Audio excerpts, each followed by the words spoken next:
పురుషాంగం అనేది పురుషులలో మూత్ర విసర్జనకు మరియు ప్రత్యుత్పత్తికి ఉపయోగపడే ముఖ్యమైన బాహ్య అవయవం. దీని గురించి కొన్ని ఆసక్తికరమైన మరియు శాస్త్రీయ నిజాలు కింద ఇవ్వబడ్డాయి. ఎముక ఉండదు. మానవ పురుషాంగంలో ఎముక ఉండదు. ఇది రక్తంతో నిండే స్పాంజీ లాంటి కణజాలంతో తయారవుతుంది. సగటు పరిమాణం. ప్రపంచవ్యాప్తంగా జరిగిన శాస్త్రీయ అధ్యయనాల ప్రకారం నిటారుగా ఉన్న పురుషాంగం సగటు పొడవు 5.1 to 5.5 అంగుళాలు ఉంటుంది. వంపు సహజంగా ఉండటం. అంగస్తంభన సమయంలో పురుషాంగం కొద్దిగా వంపు తిరిగి ఉండటం పూర్తిగా సాధారణం.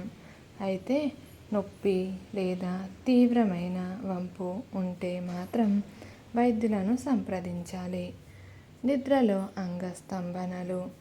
పురుషులు గాఢ నిద్రలో ఉన్నప్పుడు రాత్రిపూట 3 నుండి 5 సార్లు అంగస్తంభనలు జరుగుతాయి. ఇది అంగ కణజాలాలకు ఆక్సిజన్ అందించడానికి సహాయపడుతుంది. విరిగే అవకాశం. పురుషాంగంలో ఎముక లేకపోయినా అతిగా ఒత్తిడికి గురైనప్పుడు కణజాలం చిట్లిపోయే అవకాశం ఉంది. దీన్ని పెనల్ ఫ్రాక్చర్ అంటారు.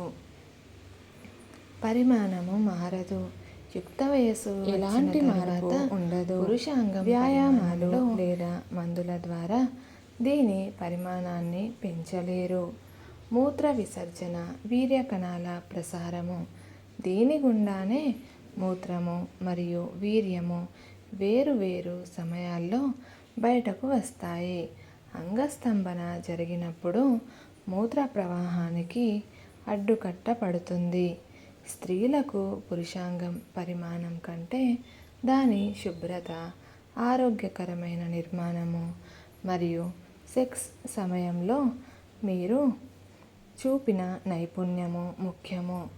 ఎక్కువ మంది స్త్రీలు అంగం పొడవు కంటే వెడల్పును మరియు వ్యక్తిగత పరిశుభ్రతను ఇష్టపడతారు. పరిమాణంతో సంబంధం లేకుండా ఫోర్ ప్లేపై దృష్టి పెట్టడం, సహనం మరియు భాగస్వామి కోరికలను అర్థం చేసుకోవటం వల్ల పూర్తిగా శృంగార ఆనందం పొందవచ్చు. పురుషాంగం విషయంలో స్త్రీలు సాధారణంగా ఇష్టపడే అంశాలు. శుభ్రత.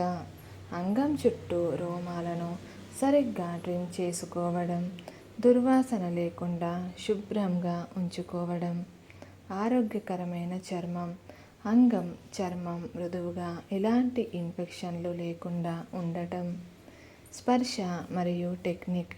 కేవలం అంగ ప్రవేశం మీదే కాకుండా స్త్రీ జననేంద్రియాలు సున్నితంగా తాకడం మరియు ప్రేరేపించడం. భాగస్వామ్యం. సెక్స్ అనేది ఒక ఏకపక్ష ప్రక్రియ కాకుండా ఇద్దరి పరస్పర ఇష్టాలు, నమ్మకాలు మరియు కమ్యూనికేషన్తో కూడుకున్నదిగా ఉండాలి. వక్షోజాలు స్త్రీ శరీరంలో ఒక ముఖ్యమైన భాగం. వీటి పరిమాణం, ఆకారం జన్యువులు మరియు హార్మోన్లపై ఆధారపడి ఉంటాయి. వీటి గురించి తప్పక తెలుసుకోవాల్సిన ముఖ్యమైన నిజాలు. 2 రొమ్ములు సమానంగా ఉండవు. చాలామంది మహిళల్లో 2 వక్షోజాలు సైజులో కొద్దిగా అసమానంగా ఉంటాయి. ఇది చాలా సాధారణమైన విషయము. కండరాలు ఉండవు. వక్షోజాలలో ఎముకలు లేదా కండరాలు ఉండవు. ఇవి కొవ్వు నాడులు మరియు పాలగ్రంథులతో తయారవుతాయి. పరిమాణం మారుతుంది. యుక్త వయసు, గర్భధారణ, ఋతుక్రమ చక్రం మరియు ఋతువిరతి సమయంలో హార్మోన్ల మార్పుల వల్ల పరిమాణం మారుతూ ఉంటుంది. నిపుణుల పరిశీలన. సాధారణ బ్రా ధరించటం వల్ల రొమ్ములు కుంగిపోవడం ఆగిపోతుందని శాస్త్రీయంగా నిరూపించబడలేదు. క్యాన్సర్ లక్షణాలు. వక్షోజాలలో కనిపించే గడ్డలన్నీ క్యాన్సర్ గడ్డలు కావు. అయినప్పటికీ సైజులో అకస్మాత్తుగా వచ్చే మార్పులు, చర్మం రంగు మారడం లేదా చనుమొనల వద్ద ద్రవాలు కారడం వంటి లక్షణాలు కనిపిస్తే వెంటనే వైద్యులను సంప్రదించడం మంచిది. పరిమాణానికి పాల ఉత్పత్తికి సంబంధము లేదు. వక్షోజాల పరిమాణాన్ని బట్టి పాలు ఇచ్చే సామర్థ్యం ఆధారపడి ఉండదు.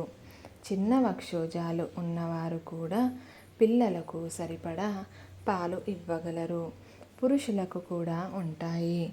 మహిళల వక్షోజాల మాదిరిగానే పురుషులలో కూడా రొమ్ము కణజాలం ఉంటుంది. కానీ అది హార్మోన్ల వల్ల అభివృద్ధి చెందదు. అయితే కొంతమంది పురుషులు గైనకోమాస్ట్రియా అనే పరిస్థితి వల్ల రొమ్ములు పెరిగే అవకాశం ఉంది. నిపుల్స్ రంగులు. వక్షోజాల చుట్టూ ఉండే ఐసోలారీ రంగు ప్రతి స్త్రీకి మారుతూ ఉంటుంది.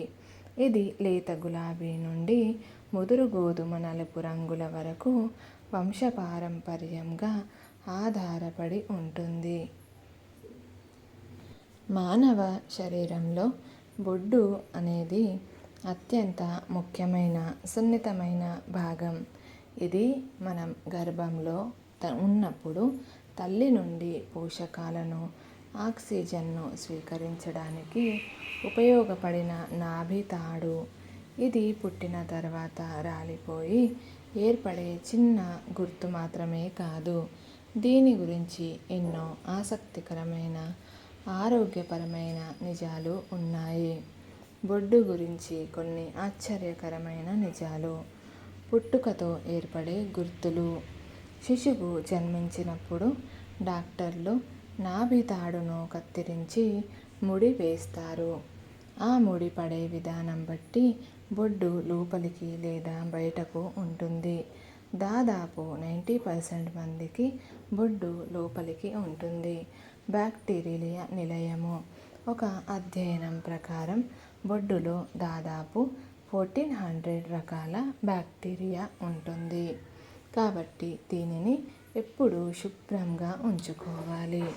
నావెల్. బొడ్డు లోపల బట్టల నుండి వచ్చే దారాలు చర్మం యొక్క మృత కణాలు చేరి చిన్న చిన్న ముక్కలుగా ఏర్పడతాయి. దీనిని నావెల్ ఫ్లాప్ అంటారు. బొడ్డు నూనె. ఆయుర్వేదం ప్రకారం రాత్రి పడుకునే ముందు బొడ్డులో కొన్ని చుక్కల నూనె, ఆముదం, బాదం లేదా కొబ్బరి నూనె వేసుకోవటం వల్ల కంటి చూపు మెరుగుపడుతుంది. చర్మం మృదువుగా మారుతుంది. ఇన్ఫెక్షన్లు. బొడ్డును సరిగ్గా శుభ్రం చేసుకోకపోతే ఫంగస్, బ్యాక్టీరియా చేరి దుర్వాసన మరియు ఇన్ఫెక్షన్లు వచ్చే ప్రమాదం ఉంది. స్నానం చేసేటప్పుడు గోరువెచ్చని నీరు సబ్బుతో శుభ్రం చేసుకోవటం మంచిది. కడుపు నొప్పి.